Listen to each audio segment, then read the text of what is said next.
साथियों, आज हम डिस्कशन करेंगे इस YouTube प्लेटफॉर्म पर एमपी सेट एग्जाम जो 2024 में दिसंबर महीने में हुआ है उसके पेपर फर्स्ट का जिससे 50 क्वेश्चन आते हैं उसका आज डिस्कशन होने वाला है। तो पेपर फर्स्ट का कहीं ना कहीं सभी 50 प्रश्नों के उत्तर में दूंगा और प्रॉपर एक एक्सप्लेनेशन यानी व्याख्या आपको दूंगा।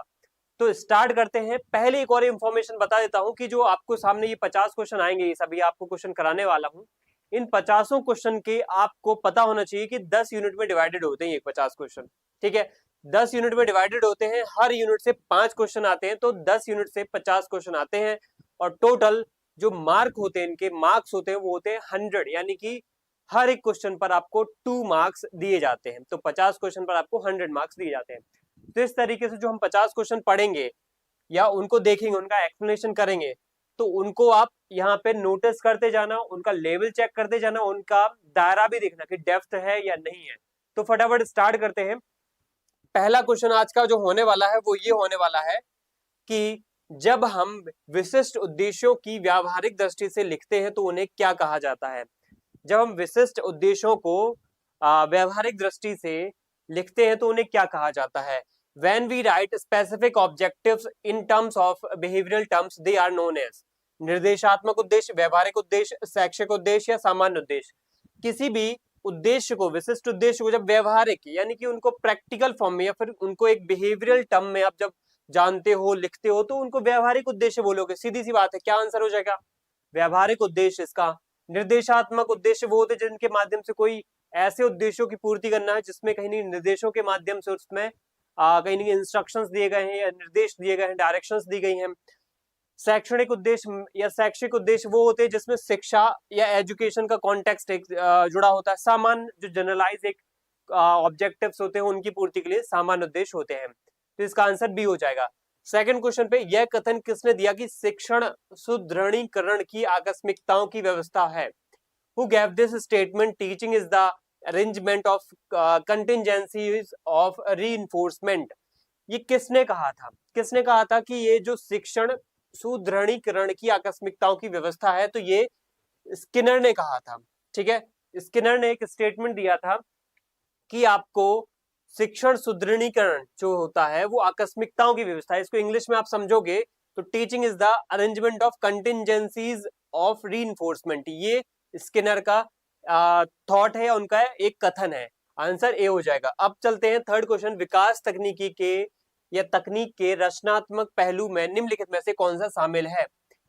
स्मरण और पहचान, धारणा या फिर प्राप्त करना या फिर उत्तेजना। Cognitive aspect of evaluation technique includes which of the following? Recall and recognition, perception, receiving and stimulation.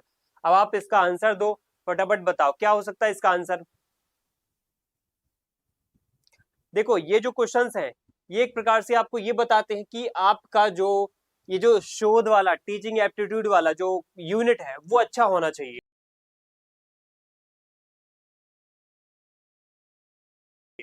ये डेप्थ वाले क्वेश्चन आपको उस तरीके से, उस कॉन्टेक्स्ट में आपको इंडिकेट कर रहे हैं कि आपको ये पढ़ लेना अच्छे से। यहाँ पे विकास तकनीक के रचनात्मक पहलू में कौन सा शामिल है, तो विकास तकनीक के रचनात्मक पहलू, रचनात्मक यानी कॉग्निटिव। देखो, एक होता है संज्ञानात्मक, फिर ठीक है, एक होता है व्यवहारात्मक और यहाँ पे एक रचनात्मक। तो ऐसे अलग अलग पहलू होते हैं विकास तकनीक के। तो उसमें जो उत्तेजना वाला जो पॉइंट है ये आता है, उत्तेजना जिसको हम कह सकते हैं स्टिमुलेशन, स्टिमुलेशन जिसको कह सकते हैं, ये आता है रचनात्मक पहलू में। तो आंसर इसका क्या हो जाएगा? डी हो जाएगा। ठीक है, इसका आंसर क्या हो जाएगा? डी हो जाएगा। अब अगला क्वेश्चन देखते हैं। यहाँ पे अगला क्वेश्चन क्या लिखा हुआ है, फोर्थ नंबर का क्वेश्चन क्या लिखा हुआ है। शिक्षण के चिंतनशील अभ्यास, ठीक है, शिक्षण के चिंतनशील अभ्यास चक्र के लिए कौन सा विकल्प सही नहीं है। उपदेश देना, योजना बनाना, लेन देन करना या आकलन करना। Which one of the option is not correct for reflecting practice cycle of teaching, mentoring, planning, transacting और assessing? क्या हो सकता है? देखो, शिक्षण के चिंतनशील अभ्यास चक्र के लिए कौन सा विकल्प सही नहीं। शिक्षण कैटेगरी में यानी आप जब एजुकेशन पर्सपेक्टिव या टीचिंग पर्सपेक्टिव में काम करोगे तो कौन सी प्रैक्टिस जो होती है, रिफ्लेक्टिव प्रैक्टिस होती है, can not for reflective practice कौन सा ऑप्शन आपको रिफ्लेक्टिव प्रैक्टिस के अंतर्गत नहीं देखा जा सकता है या नहीं माना जाएगा? ये जो अभ्यास चक्र के लिए सही विकल्प नहीं माना जाएगा। तो उपदेश देना, योजना बनाना, लेन देन करना, आकलन करना। उपदेश देना नहीं होगा, योजना बनाना, प्रॉपर प्लानिंग करना, लेन देन करना, उसमें आकलन करना, ये सब होता है। ठीक है, इसमें उपदेश देना एक प्रकार से मेंटरिंग करना ये नहीं होता है। ठीक है, मेंटरिंग करना इसमें नहीं आएगा। ओके, अब आता है निम्नलिखित में से कौन सा विकल्प बुलेटिन बोर्ड में शामिल नहीं है? बुक, जैकेट, ब्रोशर, तस्वीर या शिक्षक। Which of the following option is not included in the bulletin board? Bulletin board में कौन शामिल नहीं होता है? बुलेटिन बोर्ड में कौन शामिल नहीं होता है? इसका आंसर हो जाएगा टीचर। टीचर थोड़ी होगा बुलेटिन बोर्ड में शामिल, शिक्षक। देखो, बुलेटिन बोर्ड मतलब जिसमें क्या होती है, एक प्रकार से आपको ऐसी टीचिंग कराई जैसे ऑनलाइन टीचिंग कर रहे हो तो बुलेटिन होती है उसमें।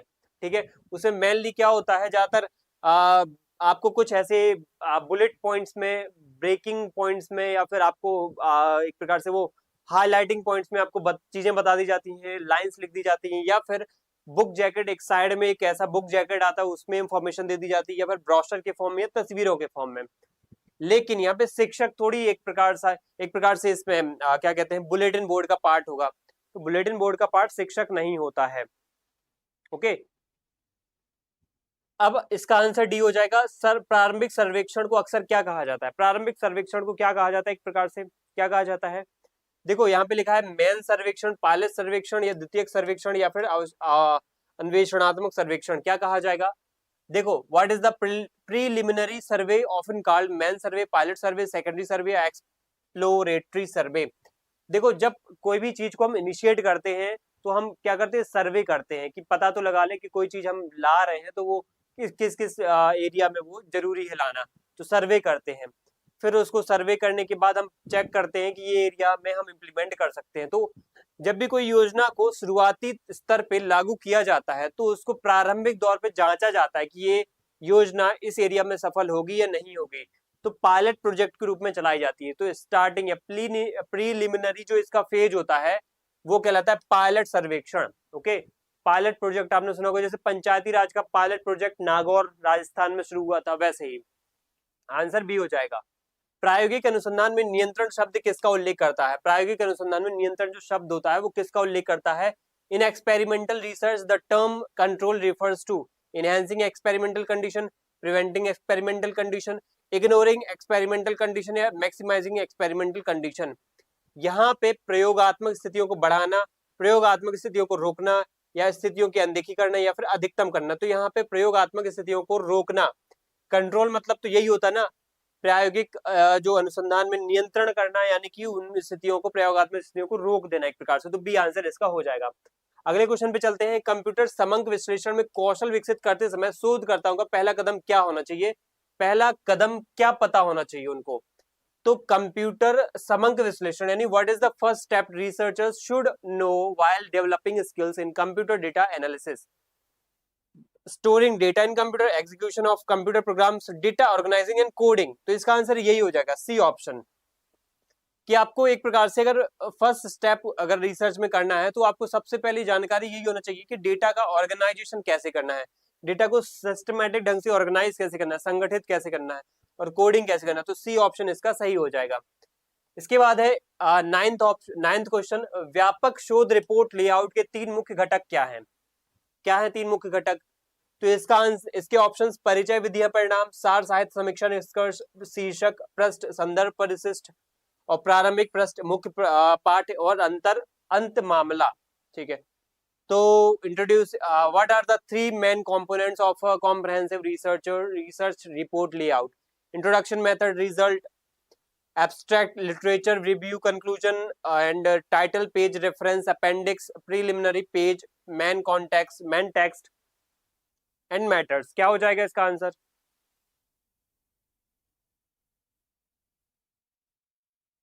देखो, इसमें क्या लिखा हुआ है, एक व्यापक शोध रिपोर्ट, एक व्यापक शोध रिपोर्ट लेआउट के तीन मुख्य घटक क्या हैं? ठीक है, व्यापक शोध रिपोर्ट के तीन मुख्य घटक, रिपोर्ट लेआउट के तीन मुख्य घटक क्या हैं? अगर आप एक बहुत ही डिटेल्ड, एक कॉम्प्रहेंसिव एक रिसर्च रिपोर्ट बनाते हो, ठीक है, बहुत कॉम्प्रहेंसिव, तो सबसे बड़ी बात उसमें जो मेन कंपोनेंट आप रखोगे, तो मेन कंपोनेंट उसमें क्या रखोगे, मेन कंपोनेंट क्या, परिचय ये रखोगे या फिर ये। मुझे जहां तक लगता है इसमें प्रारंभिक पृष्ठ, मुख्य पाठ और अंत मामला यानी preliminary page, main text and matter, ठीक है, ये चीजें बहुत बड़े पैमाने पर एक कॉम्प्रहेंसिव डिटेल्ड रिपोर्ट में रखा जाता है। एक डिटेल्ड रिपोर्ट जब होती है, एक कॉम्प्रहेंसिव रिसर्च रिपोर्ट होती है, तब उसमें रखा जाता है, ठीक है। इसके बाद है सही और गलत आचरण के सिद्धांत को क्या कहा जाता है। सही और गलत के आचरण के सिद्धांत को क्या कहा जाता है, ये आपको बताना है। देखो, what is the theory of right and wrong conduct called. अगर आपको राइट और रॉन्ग का पता करना है तो आपको आपको यहाँ पे किस नाम से उसको हम पहचानेंगे। अगर किसी चीज का राइट पता करना है, किसी चीज का रॉन्ग पता करना है, किसी चीज का सही गलत मापना है, तो यहाँ पे किस कॉन्टेक्स्ट में आप उसको मापोगे, तो वो कहलाता है एथिक्स, ठीक है। उसको कहा जाता है नीति शास्त्र। नीति शास्त्र बताएगा कि क्या सही है क्या गलत है। मोरालिटी क्या है, मोरालिटी क्या, इमोरालिटी क्या है, क्या अनैतिकता है क्या नैतिकता है, ये कौन बताएगा, ये बताएगा नीति शास्त्र। आंसर ए हो जाएगा इसका। इसके बाद जब महिलाओं के प्रति हो रहे भेदभाव का एक प्रमुख कारण क्या है, प्रमुखम कारण क्या है, ठीक है, प्रमुखम लिखा है, प्रमुख कारण क्या है। What is one of the main reason for discrimination against women. Women पीछे क्यों है। देखो, महिलाओं के साथ भेदभाव हो रहा है, तो इसमें सबसे बड़ी जिम्मेदारी कौन से फैक्टर की है, कौन से कारण की है, सबसे बड़ा कारण कौन सा जिम्मेदार है यहाँ पे। मैं कहूंगा यहाँ पे सबसे बड़ा कारण है यहाँ पे निरक्षरता। महिलाओं में कहीं ना कहीं निरक्षरता है, पढ़ी लिखी है ही नहीं है महिलाएं, यहाँ पे सबसे बड़ी प्रॉब्लम ये है। इलिटरेसी, महिलाओं में एक सबसे बड़ी समस्या है कि इलिटरेसी आज ही बनी हुई है और बढ़ी हुई है। मैं ये ऐसे नहीं बोल रहा हूँ, आपको भी पता है जनगणना में सबसे ज्यादा महिला ज्यादा परसेंटेज में है पढ़े लिखे, या फिर पुरुष है, आपको पता है पुरुष ज्यादा है पढ़े लिखे। तो यही बात यहाँ पे सिद्ध करती है कि महिलाएं पढ़ी लिखी नहीं है, तो अधिकार कैसे पता होंगे उनको कि उनके साथ कहाँ पे भेदभाव हो रहा है कहाँ पे नहीं हो रहा। तो यही बात है यहाँ पे निरक्षरता, यानी कि जो एक इलिटरेसी का कॉन्टेक्स्ट होता है जो महिलाओं के साथ भेदभाव का कारण बनता है। नारीवादी आंदोलन बड़े हैं, नारीवादी जो फेमिनिस्ट मूवमेंट है या फेमिनिस्ट एक प्रकार से जो अलग अलग आंदोलन है, वो कहीं ना कहीं बड़े हैं, ग्रो हुए हैं सहजता से, बहुत धीमी गति से, आसमान रूप से, या फिर संतोषजनक तरीके से। क्या आंसर हो जाएगा इसका, ट्वेल्थ का आंसर क्या हो जाएगा, ट्वेल्थ का आंसर हो जाएगा एक प्रकार से यहाँ पे दो चीजें हो सकती हैं, एक तो धीमी गति भी हो सकती है, आसमान रूप से भी हो सकती है। लेकिन अब ये जो यूनिट है ये महिला पुरुष की समानता और असमानता के कॉन्टेक्स्ट में ज्यादा बात है। यहाँ पे महिलाओं की स्थिति पुरुषों की तुलना में यहाँ पे ज्यादा हमारे एग्जाम के सिलेबस में उस कॉन्टेक्स्ट में लिखी हुई है। तो आप खुद ही देखो कि यहाँ पे असमान रूप से ज्यादा यहाँ पे रिलेवेंट आंसर लग रहा है, ठीक है, सिलेबस के अकॉर्डिंग जो महिला पुरुष के बीच में एक स्थिति को बताता है। तो यहाँ पे ऑप्शन सी हो जाएगा। इसके बाद बात करें महिला अधिकार कार्यकर्ता जोर दे रही हैं, women rights activist are insisting on आरंभिक सुरक्षात्मक कानून हटाने पर, सामान्य कार्य हेतु समान वेतन पर, मताधिकार पर, घूमने फिरने की आजादी पर।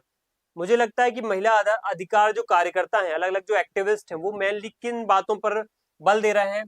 मुझे लगता है कि सबसे ज्यादा ये बल दे रहे हैं किस बात पर, क्या लगता है आप लोगों को। अच्छा, आप लोग यहाँ पे सोचो पहले। Women right activists are insisting removal of initial protecting laws, equal pay for equal work, voting rights, freedom of movement। क्या हो सकता है इसका आंसर।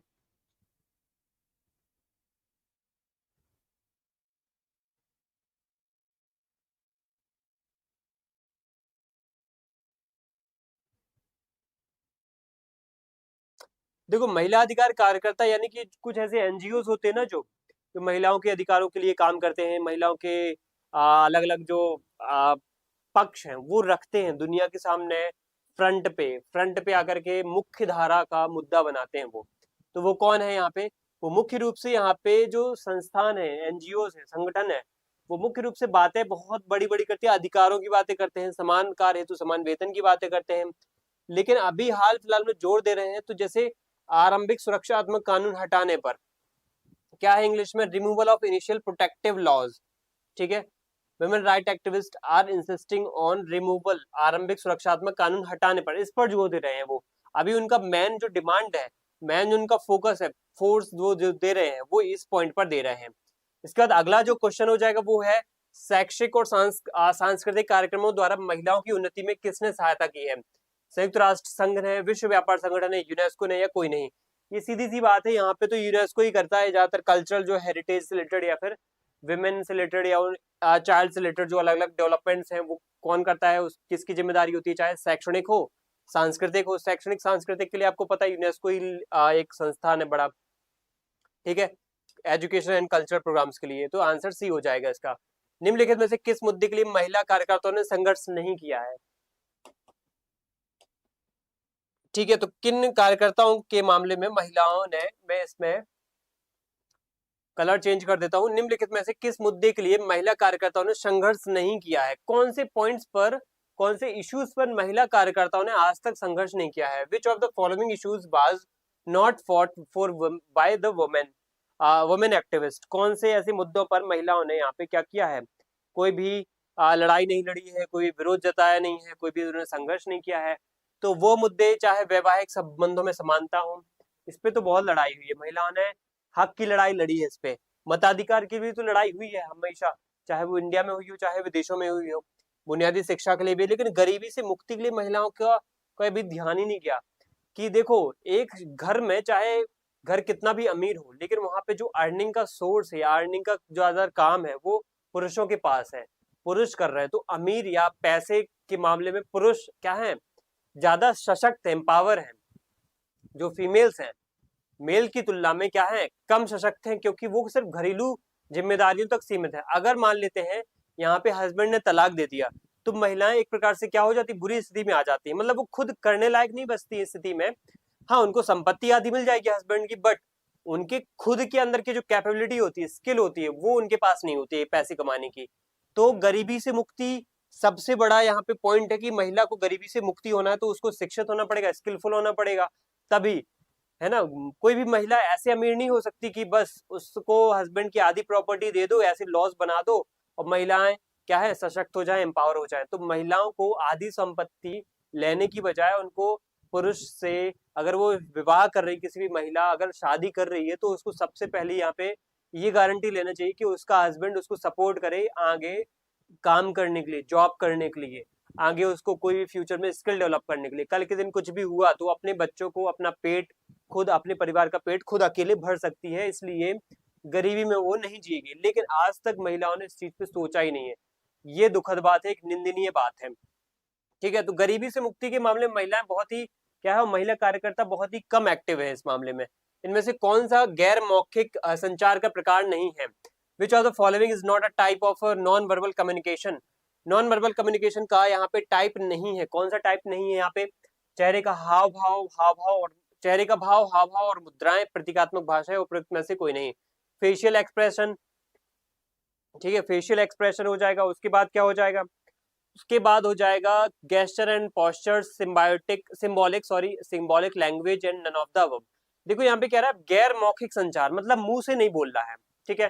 क्या करना है? हाथ ऐसे हिलाना डुलाना है, ऐसी नजरें दिखाना है, और क्या है, ऐसे ऐसे सर हिलाना है, ऐसे ऐसे करना है, ठीक है। प्रतीकात्मक ऐसे एक दो ऐसे बता करके ऐसे ऐसे करना, फिर एक ऐसे करना, फिर ऐसे जाने का बोल देना, मतलब ये क्या है, मुंह से नहीं बोल रहे हैं, ठीक है। ऐसे कर दिया, ऐसे बुला लिया, तो ये क्या है, प्रतीकात्मक तरीके है ना। तो ये प्रतीकात्मक तरीके हैं, लेकिन गैर मौखिक संचार एक हो रहा है, ये है ना, नॉन वर्बल कम्युनिकेशन हो रहा है ये, ठीक है।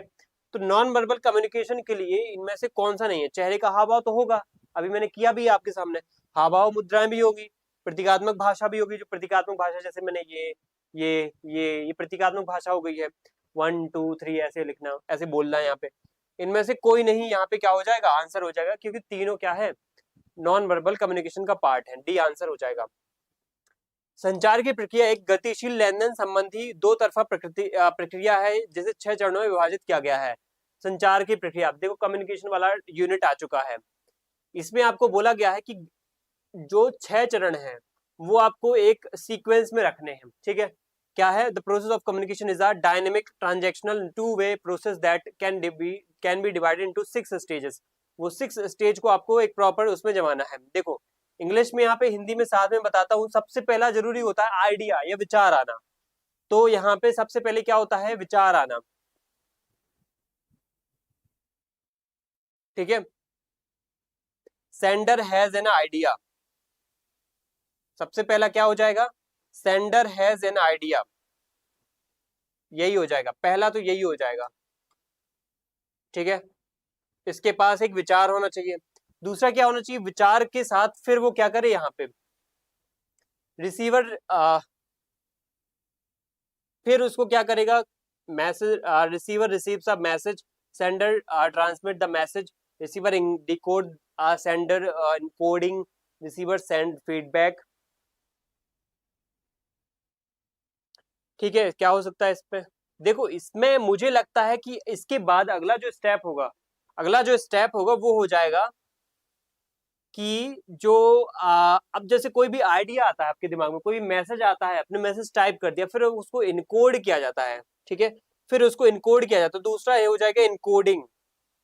फिर तीसरी कंडीशन क्या हो जाएगी, तीसरी कंडीशन हो जाएगी यहाँ पे इनकोडिंग के बाद वो काम करेगा, उसको ट्रांसमिट करेगा, ट्रांसमिट करेगा या फिर उसको क्या करेगा, ट्रांसमिट करेगा या उसको प्रेषित करेगा, तो थर्ड हो जाएगा प्रेषित करना। ठीक है, ये सेकंड इनकोडिंग करना और थर्ड यहाँ पे प्रेषित करना हो जाएगा। ठीक है, फिर यहाँ पे हो जाएगा जब रिसीवर उसको रिसीव करेगा तो ये फोर्थ हो जाएगा। ठीक है, रिसीवर उसको रिसीव करेगा, प्राप्त करता उसको प्राप्त करेगा तो ये फोर्थ हो जाएगा। फिर प्राप्त करता क्या करेगा, उसको डिकोड करेगा, प्राप्त करता क्या करेगा, उसको डिकोड करेगा, तो ये फिफ्थ हो जाएगा, डिकोडिंग करना, ये फिफ्थ हो जाएगा। ओके, सिक्स्थ फिर लास्ट बचा है ये सिक्स्थ, रिसीवर सेंड, फिर रिसीवर ने जो भी उसको डिकोड करने के बाद मैसेज मिला उसको वो फीडबैक देगा, तो सिक्स्थ हो जाएगा ये सिक्स्थ हो जाएगा। ठीक है, मतलब सिंपल वर्ड्स में कहें तो एक आइडिया आता है, आइडिया मतलब एक मैसेज लिखने के लिए हम सबसे पहले क्या है, मैसेज को सोचते हैं, सोच लिया मैसेज, लिख दिया, उसको इनकोड कर दिया, एक प्रकार से लिखना मतलब इनकोड कर दिया मैसेज, उसको टाइप करके हमने कंप्यूटर में डाल दिया, अपने फोन में डाल दिया, चैट बॉक्स जैसे मैसेज करते हो, व्हाट्सएप पे चैट करते हो सामने वाले को। ठीक है, सामने वाली को, तो क्या करते हो, सबसे पहले मैसेज सोचते हो कि हमारे ये बातें हैं, सोच ली बातें, अब उसको चैट में टाइप कर रहे हो, चैट में टाइप करने के बाद क्या करोगे, अब उसको वो मशीन या वो ऐप क्या कर देगा, उसको इनकोड कर देगा, इनकोड करने के बाद क्या होगा, अगला स्टेप होगा रिसीवर को वो मैसेज, अब सेंडर क्या करेगा, उसको सेंड कर देगा, सेंड के बटन पे क्लिक करेंगे ना, वो टिक करते हैं, वो ऐसा बटन होता है, उस पर टिक कर दिया, ग्रीन ग्रीन होता है वो, उस पर टिक कर दिया हमने, क्लिक कर दिया तो सेंड हो जाएगा।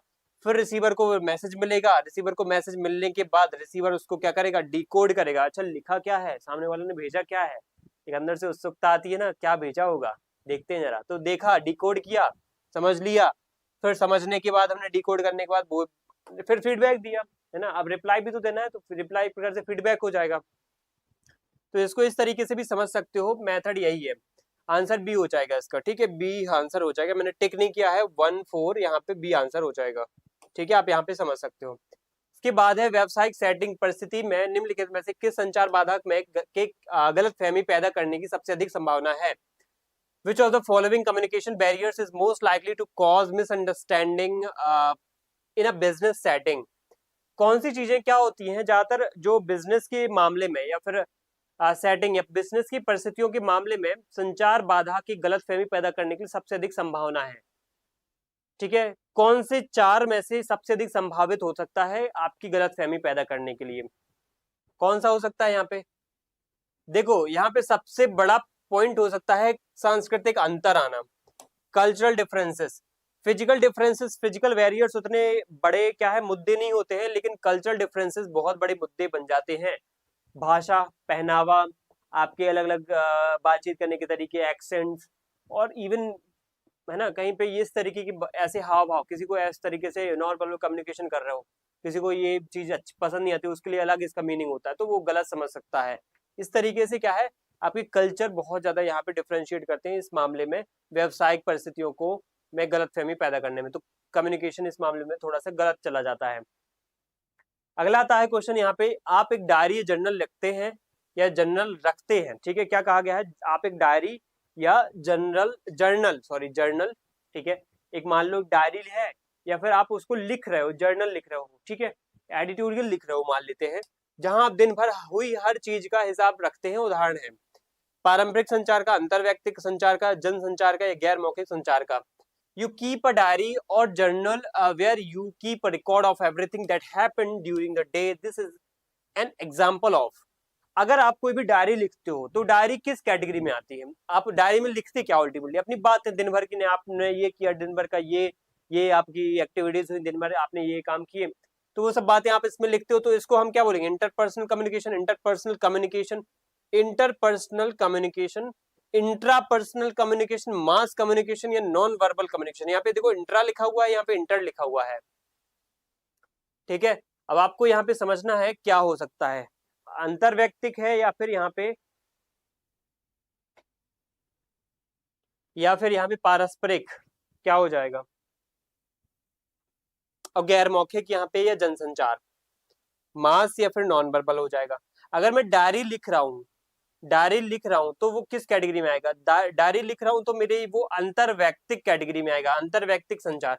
मैंने किसी को तो बात बोली नहीं है, वो मैंने बस डायरी पर लिख दी है, तो सामने वाले किसी एक ऐसे व्यक्ति को तो पता नहीं चली है, वो मैंने बस लिख ली, अपने पास सहेज के रख ली है, ठीक है। तो एक प्रकार से वो कैसा कम्युनिकेशन है? अंतरवैयक्तिक संचार यानी इंट्रापर्सनल कम्युनिकेशन है, बी ऑप्शन। वह प्रक्रिया जिसके द्वारा किसी तकनीक के माध्यम से संदेश प्रेषित किया जाता है उसे कहा जाता है, क्या कहा जाता है? जब वह प्रक्रिया, मतलब ये एक प्रकार से ये कह रहा है कि कोई तकनीक बताओ जिसमें हम क्या कर सकते हैं? संदेश प्रेषित कर सकते हैं तकनीक के माध्यम से। The process by which a message is transmitted through a technology is called. मध्यम संचार, सार्वजनिक संचार, पारस्परिक संचार या उपयुक्त संचार। देखो मध्यस्थ मतलब होता है मीडिएटर, जो बीच में मीडिएटर होता है वो यहाँ पे मध्यस्थ होता है। सार्वजनिक संचार वो होता है जिसमें सब पूरे पब्लिक को एक साथ बता दिया जाता है। पारस्परिक मतलब होता है रेसिप्रोकल, या फिर हम उसको इंटरपर्सनल भी बोल सकते हैं। तो यहाँ पे टेक्नोलॉजी एक मध्यस्थ संचार का काम करती है, क्या? एक मीडिएट कम्युनिकेशन का काम करती है। आंसर ए हो जाएगा इसका। एक पुस्तक का विक्रय मूल्य, मैथ का क्वेश्चन आ गया है, आपके मैथ के क्वेश्चन आ चुके हैं। अब देखो क्वेश्चन करते हैं मैथ का। एक पुस्तक का विक्रय मूल्य यानी कि सेलिंग प्राइस क्या है? क्या है सेलिंग प्राइस? 500 रुपए है, ठीक है। यदि दुकानदार इस पर 25% लाभ कमाता है, यानी प्रॉफिट क्या है आपका? प्रॉफिट 25% है, ठीक है। आपको पता है इसका टेक्निक क्या है? 25 को आप 100, 25% को आप 25/100 लिख सकते हो, यानी कि 1/4 लिख सकते हो। अब देखो वो लाभ कमाता है, यानी कि 4 + 1 कर दोगे तो यहाँ पे 5/4 हो जाएगा, ठीक है। तो ये ट्रिक है, एक शॉर्ट मेथड है। अगर आपने कोई वस्तु को खरीदा था 4 पे, उसको 5 में बेच दिया, ठीक है। कोई वस्तु को 4 पे खरीदा था, पुस्तक को 4 पे खरीदा था, 5 में बेच दिया, ठीक है। तो यहाँ पे 5 का वैल्यू क्या है? 500 रुपए, ठीक है। 5 का वैल्यू क्या है? 500 रुपए। तो एक का वैल्यू क्या हो जाएगा? एक का वैल्यू क्या हो जाएगा? एक का वैल्यू हो जाएगा यहाँ पे, एक का वैल्यू हो जाएगा यहाँ पे 100। तो 400 हमें निकालना है, तो 4 का कितना हो जाएगा? 400। तो ये शॉर्ट आंसर हो गया। अगर किसी को नहीं आया समझ में तो वो क्या है, मैथ की क्लास करे चुपचाप, ठीक है। मैं यहाँ पे मैथ्स नहीं पढ़ाऊंगा, इसका कोई क्लियर नहीं करूंगा डाउट, ठीक है। तो आंसर क्या आ जाएगा? 400 रुपीज आ जाएगा। क्रय मूल्य बताना है, ठीक है। ये होता है सेलिंग प्राइस है ये, और आपको पता है जो ये, सॉरी सेलिंग प्राइस यानी विक्रय मूल्य, और जो ये होता है क्रय मूल्य, इसको बोलते हैं परचेज प्राइस, ठीक है। परचेजिंग प्राइस भी बोल सकते हैं इसको, ठीक है। तो ये आपको समझ में आ गया होगा। आंसर डी हो जाएगा इसका। एक विद्यार्थी अपने गांव से 4 किलोमीटर, एक विद्यार्थी है, जैसे ये व्यक्ति एक विद्यार्थी है, ठीक है। ये बंदा है, ये क्या कर रहा है? ये अपने स्कूल जाता है, रोज पढ़ता लिखता है, ठीक है। तो ये अपने गांव से कहाँ जाता है? स्कूल जाता है, ठीक है। अपने स्कूल जा रहा है, ये स्कूल है उसका, ठीक है। ये स्कूल जाता है, स्कूल जाने में इसकी स्पीड जो है 4 किलोमीटर पर आवर है, ठीक है। 4 किलोमीटर पर आवर है इसकी स्पीड। तो जब वापस आता है ना स्कूल से, तो इसकी स्पीड थोड़ी स्लो हो जाती है, क्योंकि थक जाता है ना बेचारा स्कूल से आने के बाद या स्कूल में पढ़ने के बाद। तो इसकी स्पीड वहां से 6 किलोमीटर पर आवर हो जाती है। तो आपको बताना है कि इसको आने जाने में टोटल जो डिस्टेंस है वो कितना कवर करना पड़ता है। अगर ये टोटल टाइम जो है आने जाने का, इसका टोटल टाइम कितना? 4 घंटे 10 मिनट का समय लगता है। मतलब इसको आने और जाने में कितना टाइम लगता है? वापस 4 घंटे और 10 मिनट। इस 4 घंटे 10 मिनट को मैं कन्वर्ट कर सकता हूँ किस में? 4 घंटे को मैं किस में कन्वर्ट कर सकता हूँ? आपको पता होना चाहिए। 4 घंटे को मैं लिख सकता हूँ मिनट में, अगर लिखूं तो यहाँ पे हो जाएगा 240 मिनट, और ये 10 मिनट और जोड़ दिए तो 250 मिनट हो जाएंगे। 250 मिनट, 250 मिनट को मैं क्या है घंटे में कवर करता हूँ, ठीक है। एक प्रकार से तो 250 मिनट को मैं घंटे में लिखता हूँ तो 250 अपॉन 60 हो जाएगा, तो ये आवर्स, मतलब एक प्रकार से इसको इतना टाइम लगता है ये पूरा का पूरा डिस्टेंस आने जाने में। ठीक है, अब मुझे निकालना क्या है, मुझे निकालना है कि ये जो बच्चा है, ये जो बच्चा है स्कूल आ जा रहा है तो इसने कितना डिस्टेंस कवर किया, इसका स्कूल कितने दूर है। मान लेते हैं कि जब ये जाता है तो ये इसका डिस्टेंस स्कूल से, घर से स्कूल तक का डिस्टेंस क्या है आपको पता है, मान लेते हैं x है। ठीक है, और इसने कितने टाइम में कवर, कितनी स्पीड से कवर किया, इसने 4 किलोमीटर पर आवर की स्पीड से कवर किया। आपको पता है टोटल डिस्टेंस अपॉन स्पीड क्या होता है, टाइम के बराबर होता है। आपको पता है स्पीड का क्या होता है formula, speed is equal to distance upon time. मैं क्या कर रहा हूँ यहाँ पे मैं ये कर रहा हूँ कि टाइम को यहाँ पे ले आया और डिस्टेंस के अपॉन में स्पीड कर दिया, तो ऐसे कर सकते हैं। ये क्या है, ये distance upon speed is equal to time, तो डिस्टेंस अपॉन स्पीड यहाँ पे लिखा। अब देखो ये जाने का टाइम है, स्कूल जाने का क्या है, ये टाइम है। स्कूल से आने का टाइम क्या हो जाएगा, स्कूल से आने का टाइम वही, क्योंकि डिस्टेंस वही कवर करेगा, लेकिन स्पीड इस बार क्या है 6 है। तो इस प्रकार से ये देखो स्पीड, डिस्टेंस अपॉन स्पीड मिल जाएगा, टाइम डिस्टेंस अपॉन स्पीड से क्या निकल के आता है, टाइम डिस्टेंस अपॉन स्पीड से जाने का टाइम, डिस्टेंस अपॉन स्पीड से आने का टाइम इज इक्वल टू कितना टाइम टोटल 250 अपॉन 60, ये टोटल टाइम है। ठीक है, इन दोनों को आप एलसीएम लोगे तो 12 आ जाएगा। ठीक है, 3x हो जाएगा, यहाँ पे 4x हो जाएगा, यहाँ पे कितना हो जाएगा 25 अपॉन 6। ठीक है, अब यहाँ पे 3 और 4x, सॉरी 4 नहीं होगा, 3x प्लस 2x होगा। ठीक है, क्रॉस मल्टीप्लीकेशन करेंगे तो 2x हो जाएगा, यहाँ पे 25 अपॉन 6 हो जाएगा, क्योंकि 0 से 0 ये कट जाएगा। ठीक है, 3 और 2 कितना हो जाएगा 5x upon 12 is equal to 25 upon 6। ठीक है, अब इसको मैं जब सॉल्व करूंगा, यहाँ पे सॉल्व करता हूँ। ठीक है, यहाँ पे मैं सॉल्व करता हूँ इसको, 5x upon 12 is equal to 25 upon 6। 6 से इस 12 को काटा तो 2 बार कट गया। ठीक है, इस 5 को 25 से काटा तो 5 टाइम्स कट गया, ये 2 उधर जाएगा तो इंटू में हो जाएगा, तो x is equal to 5 into 2। x यानी डिस्टेंस कितना है 10 किलोमीटर डिस्टेंस है। ओके, तो 10 किलोमीटर का डिस्टेंस यानी कि आंसर क्या हो जाएगा, ए आंसर इसका हो जाएगा। तो ये हमारा क्या है, ये हमारा क्या है, इसका आंसर हो जाएगा। ठीक है, ये इसका आंसर हो जाएगा, ये हमने कर लिया, answer is a. Okay, now अब हम बढ़ते हैं अगले क्वेश्चन पे। निम्नलिखित वर्णमाला में श्रेणी में प्रश्नवाचक चिन्ह आपको बताना है कि इस प्रश्नवाचक चिन्ह में क्या आएगा। ठीक है, तो क्या लिखा है, what will be come in place of question mark in the following alphabetical series. देखो यहाँ पे क्या लिखा हुआ है, देखो ए, फिर उसके बाद सी, सी के बाद ई लिखा हुआ है, ई के बाद फिर आपको यहाँ के बताना है। ठीक है, ए के बाद देखो बी छोड़ा है यहाँ पे, फिर सी आया, सी के बाद डी छोड़ा है, फिर ई आया, ई के बाद क्या छोड़ेंगे, एफ छोड़ेंगे तो क्या आएगा, जी आएगा। ठीक है, तो आंसर क्या हो जाएगा, जी आंसर हो जाएगा, इंस्टेंट आंसर बी आंसर हो जाएगा इसका। संख्याओं के निम्नलिखित श्रेणी में प्रश्नवाचक चिन्ह के स्थान पर। ठीक है, 11, 24, 75 और 304 है। अब यहाँ पे बताना है क्या है, देखो 11 का जब डबल करोगे आप, 11 दूनी 22 प्लस 2, ठीक है, इंटू 2 और प्लस 2 कर दिया तो 24 हो गया, 11 दूनी 22 और 2 24। 24 में हमने इंटू किया किसका, 3 का, और प्लस किया 3 का, 24 थी 72 और 3 75। 75 में हमने इंटू किया 4 का और प्लस किया 4 का, तो 75 चौके 300 प्लस 304। अब हम करते हैं 304 में इंटू करते हैं 5 का और प्लस करते हैं 5, तो क्या आ जाएगा 1575 आंसर आ जाएगा। ठीक है, तो ये इसका आंसर होगा, मतलब पहले में इंटू किया 2 का और प्लस भी 2, दूसरे में 3 इंटू प्लस 3, 4 इंटू इसमें फिर 4 का प्लस किया, फिर इसमें 5 का इंटू 5 प्लस में भी किया, तब आंसर आ जाएगा ये ए वाला। यदि किसी विशेष कूट भाषा में प्रज्ञेश को ARPGYHSE लिखा जाता है तो DHARMESH को क्या लिखा जाएगा। देखो यहाँ पे एक नोटिस करो बात कि प्रज्ञेश में जो ये पूरा का पूरा वर्ड है पूरा चेंज नहीं किया, यहाँ पे ये क्या हुआ, P जो है ना यहाँ था और A यहाँ था, वो उनको चेंज किया बस, P और A को। ठीक है, और यहाँ पे H और E को चेंज कर दिया है बस, ज्यादातर चीजें वही है। देखो GY भी वही है, E और H चेंज हुआ है और P और A चेंज हुआ है, तो वही करना है हमें। ए को उधर भेज देते हैं और डी को इधर ले आते हैं, ए को उधर भेज दिया और डी को इधर ले आए, तो यहाँ पे इन तीनों में से ही आंसर होगा। ठीक है, अब इसको देखते हैं, इसको इधर भेज दिया, इसको उधर भेज दिया, ठीक है।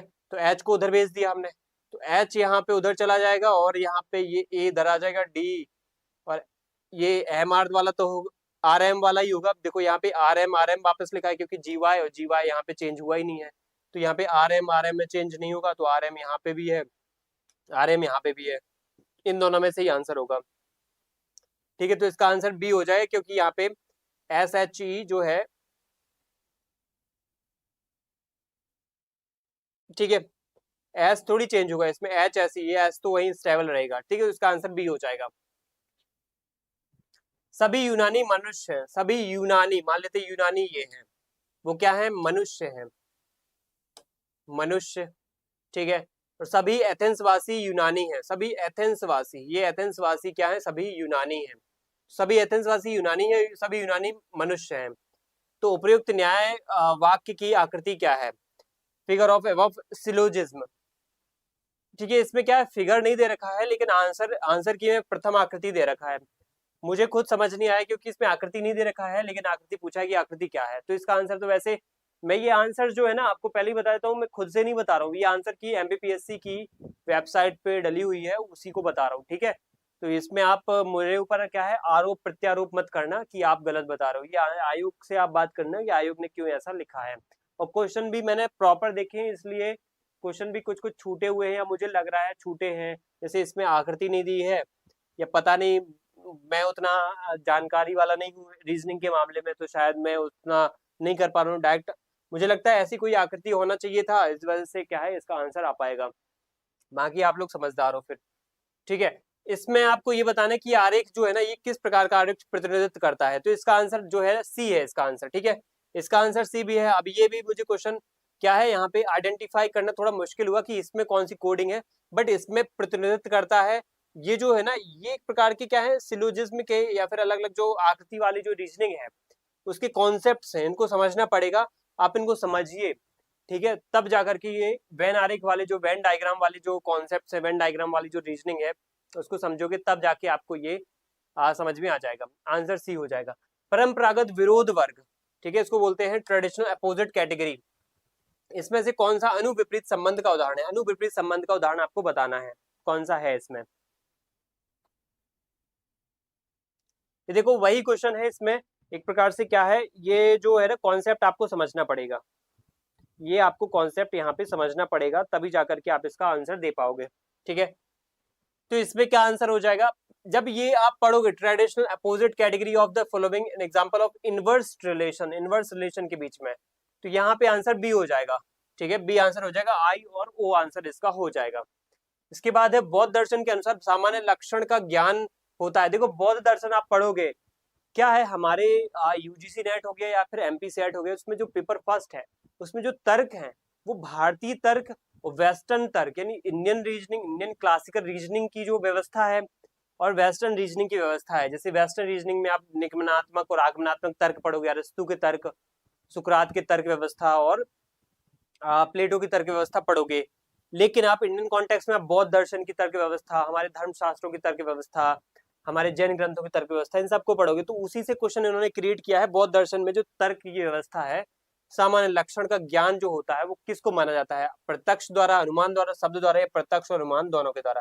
तो इसका आंसर डी हो जाएगा। बौद्ध दर्शन बौद्ध परसेप्शन और इंटरफेरेंस दोनों पर बिलीव करते हैं, ठीक है। इसके बाद है कौन सा प्रमाण प्रभाकर मीमांसा को स्वीकार नहीं है, प्रमाण प्रभाकर, विच ऑफ द फॉलोइंग प्रमाणा प्रभाकर मीमांसा, ये भी धर्मशास्त्र कैटेगरी में जो हमारे षड दर्शन है ना, उन षड दर्शन का क्या है, एक तर्क की व्यवस्था है या उसका एक प्रमाण संबंधी ये क्वेश्चन बना हुआ है, ठीक है, लॉजिक से क्वेश्चन बना है। क्या हो सकता है इसका आंसर 30 का,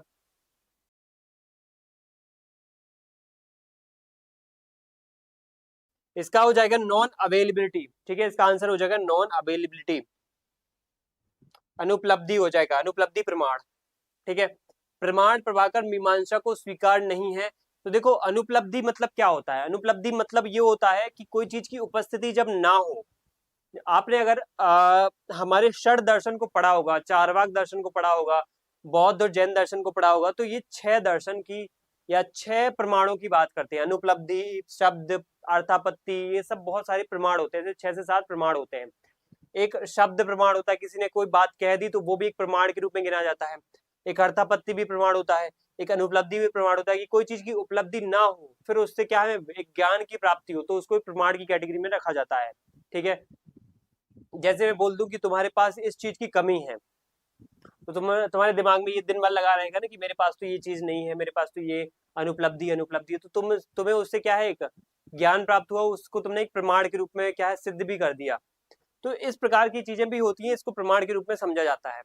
इसको आप पढ़ोगे डिटेल में कॉन्सेप्ट को तो समझ में आ जाएगा।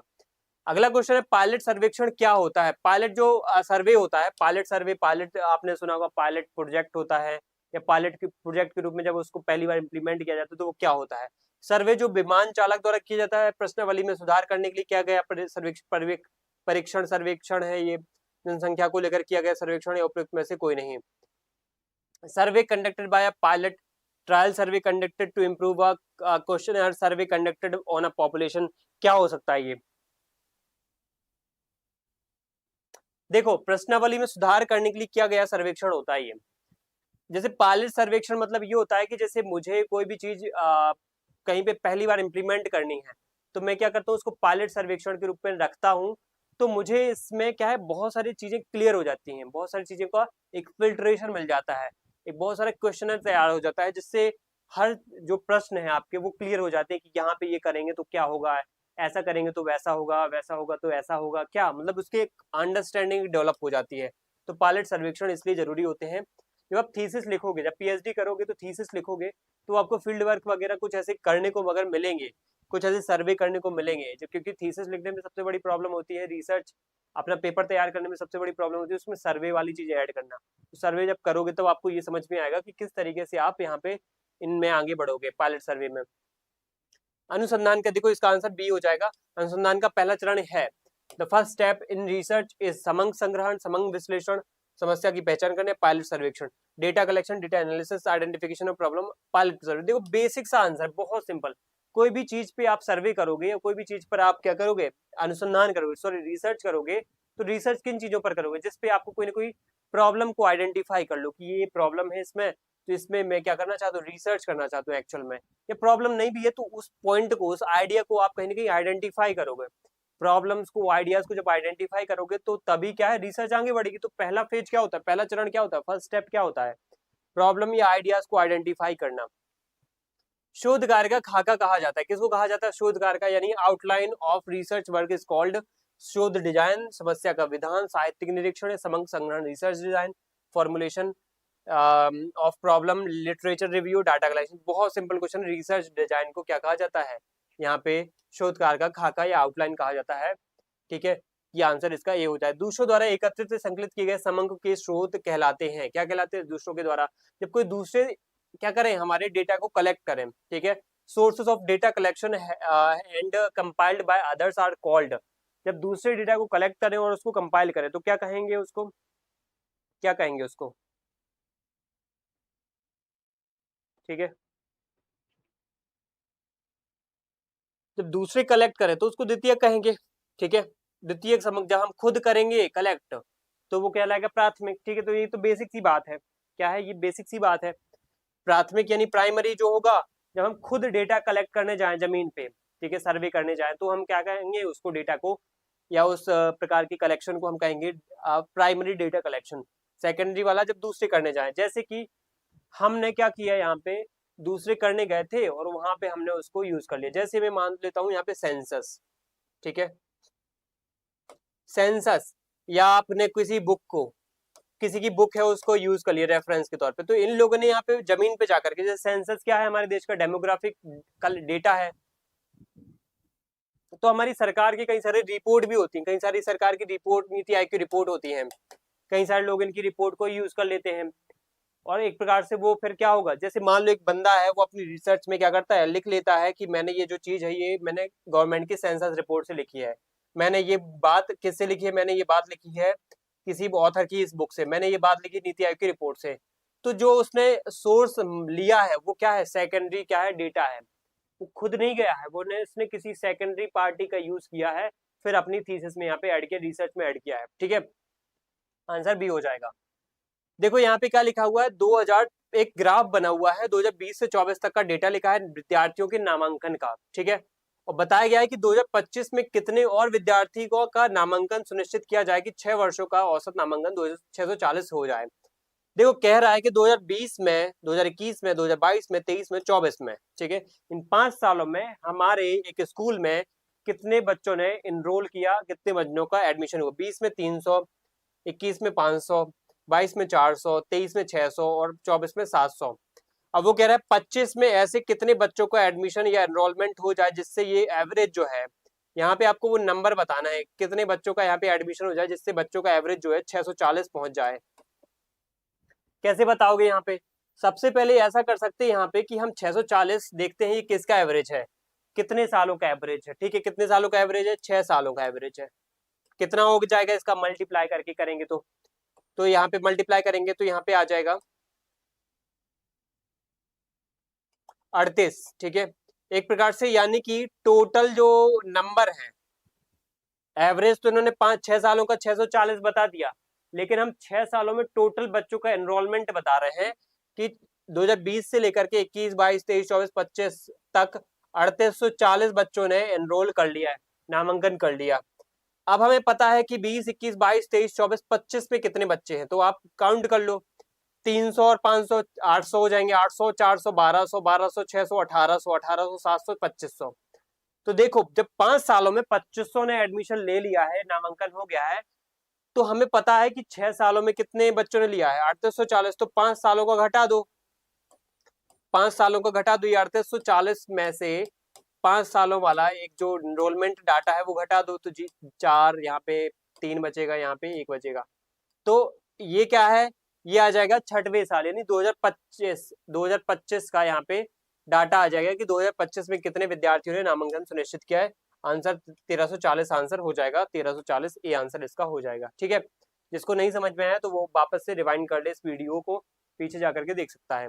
निम्नलिखित में से कौन सा तारों वाला ट्रांसमिशन मीडिया तेज कार्य करता है? ये देखो आईसीटी का क्वेश्चन है। सबसे स्पीड वाला जो कम्युनिकेशन ट्रांसमिशन करता है वो होता है फाइबर ऑप्टिक। सबसे तेज क्या है इसमें? कम्युनिकेशन होता है, बहुत तेज इंटरनेट का काम कर सकता है ये, स्पीड में इंटरनेट होता है इसमें। फाइबर ऑप्टिक्स होता है, आपको पता है ऑप्टिकल फाइबर जो होती हैं बहुत तेज से इंटरनेट कनेक्शन देती हैं, बहुत तेज से डेटा ट्रांसफर कर लेती है। तो ये यहाँ पे आंसर इसका सी हो जाएगा। अगला है ई रकम पोर्टल किसके कल्याण से संबंधित? ई रकम जो है ना, ये हमारे किसानों के लिए, आपको पता होना चाहिए किसान के लिए है ये हमारे किसानों के लिए। ये भी क्या है? ई गवर्नेंस या फिर आईसीटी का एक क्वेश्चन है। इंटरनेट पर प्रत्येक होस्ट कंप्यूटर को अद्वितीय संख्या से जाना जाता है। होस्ट कंप्यूटर आपको पता है, जो होस्ट कंप्यूटर होता है उसका एक प्रॉपर आईपी एड्रेस होता है, इंटरनेट प्रोटोकॉल एड्रेस होता है, उसको आईपी एड्रेस कहते हैं।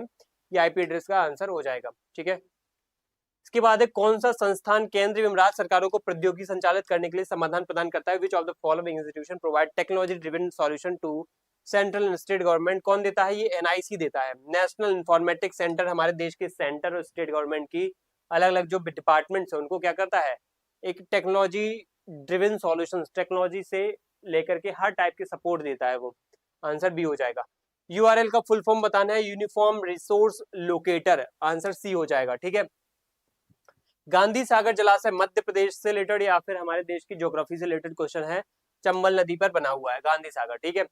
इसके बाद है यहाँ पे अपशिष्ट पदार्थों में डंपिंग में इस्तेमाल किया जाने वाला गाजीपुर लैंडफिल। ये एनवायरमेंट का क्वेश्चन है, यूनिट 10 का क्वेश्चन, यूनिट सॉरी 10 नहीं, यहाँ पे यूनिट 8 का क्वेश्चन है यहाँ पे। तो गाजीपुर जो लैंडफिल साइट है, गाजीपुर एक लैंडफिल साइट है जो कि हमारे दिल्ली में देखी जाती है। सबसे बड़ी देश की लैंडफिल साइट में से एक है जहाँ पे वेस्ट बहुत ज्यादा है, इतना सारा इतना गंदा वेस्ट वहां पे जमा हुआ है कि पहाड़ कई मंजिला 5 से 6 मंजिला पहाड़ जितना वहां पे ढेर लग चुका है कचरे का। तो ये कहाँ पे है? दिल्ली में है। आंसर इसका सी हो जाएगा। लवड़ी मृदा को इलेक्ट्रिकल कंडक्टिविटी ईसी और सोडियम अधिशोषण अनुपात SAR के अनुसार चिन्हित किया जाता है। देखो एनवायरमेंट में आप पढ़ोगे तो मृदा प्रदूषण पढ़ोगे तो मृदा प्रदूषण वाली कैटेगरी यहाँ पे आपको समझनी पड़ेगी कि लवड़ी मृदा जब हो जाती है, जब उसमें लवड़ की मात्रा बहुत बढ़ जाती है, सोडियम्स की मात्रा बहुत बढ़ जाती है, तो यहाँ पे मापने के लिए क्या करते हैं हम? यहाँ पे SAR के रूप में उसको चिन्हित करते हैं। यहाँ पे कोशिश ये की जाती है कि SAR का उसका मतलब सोडियम एब्जॉर्प्शन जो रेशियो है वो बता दे। EC मतलब होता है इलेक्ट्रिकल कंडक्टिविटी सॉरी, तो ये बता दे जिससे हम उस मृदा का कहीं ना कहीं अनुमान लगा सके कि वो प्रदूषित है या नहीं। तो यहाँ पे चिन्हित किया जाता है जब किस प्रकार से मृदा, लवड़ी मृदा किस कैटेगरी में आती है यहाँ पे आपको बताना है। तो यहाँ पे आंसर हो जाएगा ये बी वाला, ईसी जहाँ पे 4 से अधिक और एससीआर 13 से कम होगा। ठीक है, तो ये बी वाला आंसर इसका हो जाएगा। भारत में बायो ई3 नीति जैव प्रौद्योगिकी विभाग भारत सरकार जीओ गवर्नमेंट ऑफ इंडिया द्वारा दी गई है। इसका अर्थ है bio ई3 policy in India given by the department of biotechnology government of India means. देखो इसका मीनिंग जो है ना, बायो ई3 मतलब क्या है, बायो मतलब बायोटेक्नोलॉजी, ठीक है। ई3 मतलब क्या है, ई से यहाँ पे 3 नाम आएंगे, ई से यहाँ पे 3 नाम आएंगे, इकोनॉमी, एनवायरमेंट और एम्प्लॉयमेंट, यानी कि इसका आंसर डी हो जाएगा। ठीक है, अर्थव्यवस्था, पर्यावरण, रोजगार के लिए जैव प्रौद्योगिकी, 44 का डी आंसर हो जाएगा। ठीक है, तो ये हमारे 44 क्वेश्चन हो जाते हैं।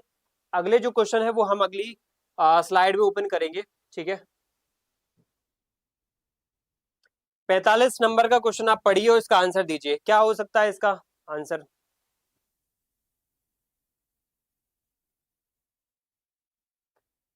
क्या लिखा हुआ है, ये लिखा हुआ है यहाँ पे कि आपको ये बताना है national green hydrogen mission, national green hydrogen mission NGMHM, इसने कम से कम 5 million metric ton green hydrogen का वार्षिक उत्पादन अनुमानित किया है। इस मिशन के अनुसार कितना अनुमानित किया हो, कब तक अनुमानित किया है। 2030 तक बोला है कि 2030 तक हम 5 मिलियन मीट्रिक टन हाइड्रोजन का उत्पादन कर लेंगे, तो इसका आंसर 2030 हो जाएगा नेशनल ग्रीन हाइड्रोजन मिशन के अंतर्गत। नालंदा विश्वविद्यालय खंडरों को किस वर्ष यूनेस्को धरोहर में शामिल किया गया, 2016 में शामिल किया। नालंदा जो है यूनिवर्सिटी 2016 में यूनेस्को हेरिटेज की साइट में शामिल हुई है।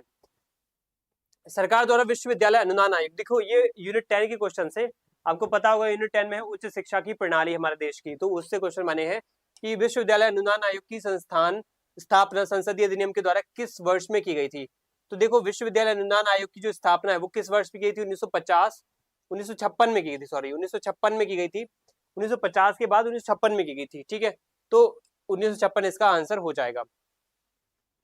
कौशल विकास और उद्यमिता मंत्रालय, ठीक है, इसके द्वारा प्रस्तुत संक्षिप्त शब्द संकल्प का अर्थ क्या है। द एक्रोनिम संकल्प introduced by the ministry of skill development and entrepreneurship stand for किससे, ये संकल्प का फुल फॉर्म क्या हो जाएगा, skill acquisition, skill awareness, knowledge assessment for livelihood promotion, skill acquisition and knowledge assessment for livelihood promotion, skill acquisition and knowledge awareness. यहाँ पे awareness वाला हो जाएगा। यहाँ पे देखो दोनों में असेसमेंट आया है, लेकिन अवेयरनेस इसका एक्चुअल क्या है, मीनिंग होता है लाइवलीहुड प्रमोशन, आजीविका संवर्धन के लिए कौशल अधिग्रहण और ज्ञान जागरूकता। ऐसे क्वेश्चंस के लिए इंग्लिश पढ़ा करो, बेवकूफों की तरह हिंदी पढ़ने से कोई वो नहीं मिलेगा आपको, स्पेसिफिक एक स्पष्ट जो है आंसर नहीं मिलेगा, उत्तर नहीं मिलेगा। इसके लिए इंग्लिश वाला आपको क्वेश्चन पढ़ना पड़ेगा, तभी आप आंसर कर पाओगे। तो आंसर सी हो जाएगा। निम्नलिखित में से कौन पाश्चात्य शिक्षा को भारत पे थोपने का विरोधी था, बोलता था एक विद्वान आदमी की विदेशी शिक्षा या पाश्चात्य शिक्षा भारत में थोपनी नहीं चाहिए। तो आपको बताना है कि कौन सा व्यक्ति था। मैकाले था क्या, आपको लगता है मैकाले बोले, उसने तो थोपी ही थी। ठीक है, मैकाले मिशन के माध्यम से इंग्लिश शिक्षा को उसने थोपा था। डायर, एनी बेसेंट या फर्ग्यूसन, आंसर क्या हो जाएगा इसका, आंसर हो जाएगा इसका आंसर हो जाएगा एनी बेसेंट। ठीक है, एनी बेसेंट वो एक ऐसी महिला थी, ओरिएंटलिस्ट थी, या फिर इंडिया के कॉन्टेक्स्ट में है ना, होम रूल आपने सुना होगा, होम रूल आंदोलन में कहीं ना कहीं इन्होंने बहुत बढ़ चढ़ करके एक अपना योगदान दिया था। तो एनी बेसेंट इंडियन जो ट्रेडिशन है, इंडियन जो कल्चर है उसको बढ़ावा बहुत देती थी, इंडियन जो एजुकेशन सिस्टम है उस पर बल बहुत देती थी। तो यहाँ पे आंसर क्या हो जाएगा, एनी बेसेंट आंसर हो जाएगा, जिन्होंने वेस्टर्न एजुकेशन को जो इम्पोज किया गया था उसको अपोज किया है, विरोध किया, उसका आंसर सी हो जाएगा। लास्ट क्वेश्चन यहाँ पे कि नालंदा विश्वविद्यालय, मैच करना है आपको। देखो नालंदा विश्वविद्यालय कहाँ है, तक्षशिला विश्वविद्यालय कहाँ है, विक्रमशिला विश्वविद्यालय कहाँ है और पुष्पगिरी विश्वविद्यालय कहाँ है, कौन कौन से स्टेट में है। देखो सबसे इसमें इजी तो ये कि तक्षशिला विश्वविद्यालय हमारे इंडिया में नहीं, पाकिस्तान में चला गया है। नालंदा विश्वविद्यालय बिहार में है। ठीक है, विक्रमशिला कहाँ है, विक्रमशिला है ओडिशा में, है ना, सॉरी सॉरी सॉरी,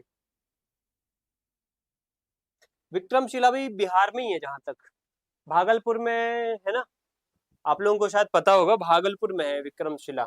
ठीक है, पुष्पगिरी कहाँ है, पुष्पगिरी है ओडिशा में, ये थोड़ा सा चेंज कर लेना है हमें।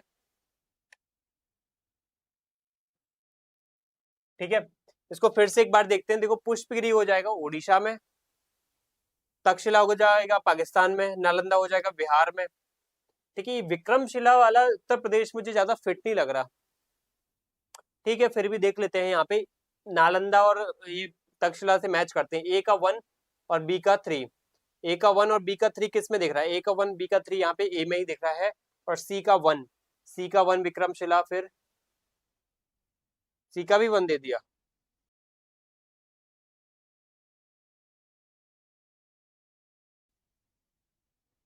क्या बेवकूफ पीएससी यहाँ पे किस तरीके की क्यों एक क्वेश्चनर जो है ना बहुत गलत तरीके से, बहुत गलत तरीके से यहाँ पे बनाए जाते हैं। ठीक है, तो ये जो है ना यहाँ पे ये क्वेश्चन क्या है, एक प्रकार से बहुत ही गलत तरीके से यहाँ पे आया है। विक्रमशिला यहाँ पे जो है वो दो, यहाँ पे जो बिहार है ना, इस दो क्वेश्चन इसका आंसर है। एक विक्रमशिला भी यहाँ पे है और नालंदा भी यहाँ पे है। तक्षशिला यहाँ पे पाकिस्तान में है और यहाँ पे पुष्पगिरी ओडिशा में है। उत्तर प्रदेश किसी का आंसर नहीं है। ठीक है, ये आप देख सकते हो। वही तो मैं सोचूं कि यार यहाँ पे कुछ बिगड़ रहा है। ठीक है, तो ये हमारे क्वेश्चंस यहाँ पे हो जाते हैं। उम्मीद करता हूँ आपको समझ में आया होगा और कहीं ना कहीं आपको पता चल गया होगा कि हमारा जो एमपी सेट है वो कितने गहराई के स्तर पे क्वेश्चन पूछता है। अगर आपको कोई भी डाउट हो, कोई भी किसी प्रकार का आपका मतभेद हो इन क्वेश्चन को लेकर के, आंसर को लेकर के, तो आप जरूर कमेंट करिएगा, बताइएगा कि ये क्वेश्चन का आंसर ये हो सकता है या फिर ये तरीका हो सकता है। जैसे मैथ्स रीजनिंग के क्वेश्चंस को निकालने का तरीका आपको अगर आपको पता है एक्स्ट्रा तो बता सकते हो। और अगर कोई भी कोर्सेज को लेकर के जानकारी आपको चाहिए हो, नोट्स को लेकर के जानकारी चाहिए हो, हमारे नेट जेआरएफ गुरुजी की ओर से जो जो अलग अलग कोर्सेज कराए जा रहे हैं, तो हमारे डिस्क्रिप्शन में दिए हुए नंबर पर आप कॉल करके पूछ सकते हैं, समझ सकते हैं। और दूसरी बात यहाँ पे है कि हम जल्द ही आपको एक प्रॉपर एमपी सेट का एक प्रॉपर एक बैच कोर्स, डिजिटल कोर्स लाने वाले हैं, जिसमें आपको प्रॉपर एक गाइडेंस के साथ हम आपकी तैयारी करवाने वाले हैं। ठीक है, और चल भी रहा है, एक ऑलरेडी एक 1.0 कोर्स स्टार्ट हो चुका है, लेकिन अगर कुछ विद्यार्थी अभी नए जुड़ने वाले हैं तो उनके लिए भी ये हम कोर्स फिर से 2.0 एक लॉन्च करने वाले हैं कुछ ही दिनों में। तो आप हमें कहीं ना कहीं क्या है इसमें इन्फॉर्म कीजिएगा या हमारे ऐप पर जाकर के आप कहीं ना कहीं रजिस्टर कीजिएगा अपने आप को। ठीक है, तो मिलते हैं अगले लेक्चर में, जिसमें हम अगले सेट के जो पेपर 2 है उसके बारे में डिस्कशन करेंगे और कहीं ना कहीं आपको बताएंगे कि सेट का जो पेपर 2 है, चाहे वो पॉलिटिकल साइंस का हो, सोशोलॉजी का हो, ज्योग्राफी का हो, हिस्ट्री का हो, या फिर किसी भी टाइप के, या फिर इकोनॉमी का हो, किसी भी टाइप के अलग अलग स्ट्रीम्स है, चाहे आर्ट्स हैं, कॉमर्स हैं या फिर साइंस है, उनके अलग अलग फैकल्टीज आपको अलग अलग तरीके से एनालिसिस करवाएगी, जिसमें मैं आपको पॉलिटिकल साइंस कहीं ना कहीं एक एनालिसिस लेकर के आऊँगा। ठीक है, तो इसी नोट के साथ हम आपको एक बहुत प्रॉपर एक नई दिशा के साथ कहीं ना कहीं आपको ये भी एक बताना चाहते हैं कि ये जो डिस्कशन है, ये डिस्कशन आपको इसी तरीके से आगे भी मिलता रहेगा। ठीक है, एक बात मुझे दिमाग में ये भी आ रही है कि ये डिस्कशन जो मैं जो अभी कर रहा हूँ एक प्रकार से, ये डिस्कशन अभी बना रहेगा। ठीक है, बना रहेगा, लेकिन अगर आपको एक प्रॉपर एक पेड कोर्स भी चाहिए तो हमारे ऐप पर जाकर के ले सकते हो। लेकिन अगर आपको इस तरीके की अगर मास्टर क्लासेस ही चाहिए तो वो हमारी यूट्यूब इसी चैनल पर आती रहेंगी। तो आप क्या करें, आप हमारी net JRF exam, net JRF जो ये एग्जाम जो अलग अलग होते हैं उनके लिए डेडिकेटेड जो एग्जाम गुरुजी की तरफ से जो चैनल स्टार्ट किया गया नेट जेआरएफ गुरुजी करके, इसको ज्वाइन कर लीजिएगा, इसको शेयर कर दीजिएगा। जो जो बच्चे इससे रिलेटेड एग्जाम्स की तैयारी कर रहे हैं तो उसको क्या है, इससे बहुत ज्यादा बेनिफिट मिलने वाला है, क्योंकि हमारी बहुत सारी मास्टर क्लासेस अलग अलग फैकल्टीज के द्वारा लाई जाने वाली है और अपकमिंग है। अपकमिंग एक प्रकार से उनका शेड्यूल्ड तैयार है, धीरे धीरे वो क्या है अपलोड होती रहेंगी क्लासेस। ठीक है, तो इसी के साथ हम क्लास को एंड करते हैं। थैंक यू सभी को, जय हिंद।